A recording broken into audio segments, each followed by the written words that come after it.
Au petit matin, les combats ont repris. Cette nuit, les Peshmerga s'étaient retirés pour laisser agir l'aviation américaine. Vers 1h du matin, l'État islamique a tenté d'entrer à nouveau dans Sinjar depuis Tel Afar. Mais les bombardements de la coalition internationale les ont empêchés d'avancer. Toutes les routes menant à Sinjar sont aujourd'hui coupées. Elles sont occupées par les Peshmerga. À l'intérieur de la ville, il faut encore nettoyer les rues qui sont minées, les camions piégés. Ce matin encore, 2 voitures ont explosé dans la ville de Sinjar. Finalement, hier soir, le président du Kurdistan irakien, Massoud Barzani, a déclaré que 75% des objectifs de cette offensive étaient atteints. 150 km² de territoire kurde ont été libérés. Et puis, la route qui mène de Raqqa à Mossoul est coupée maintenant grâce aux Peshmerga, ce qui permet de diviser l'État islamique entre la Syrie et l'Irak.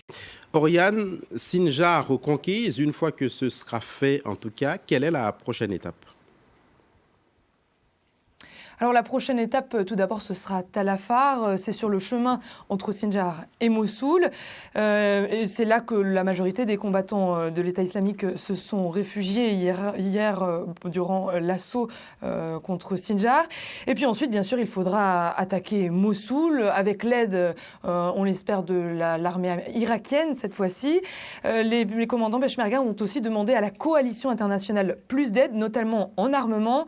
Ils demandent des armes plus lourdes et de plus haute technologie pour arriver à bout de l'État islamique.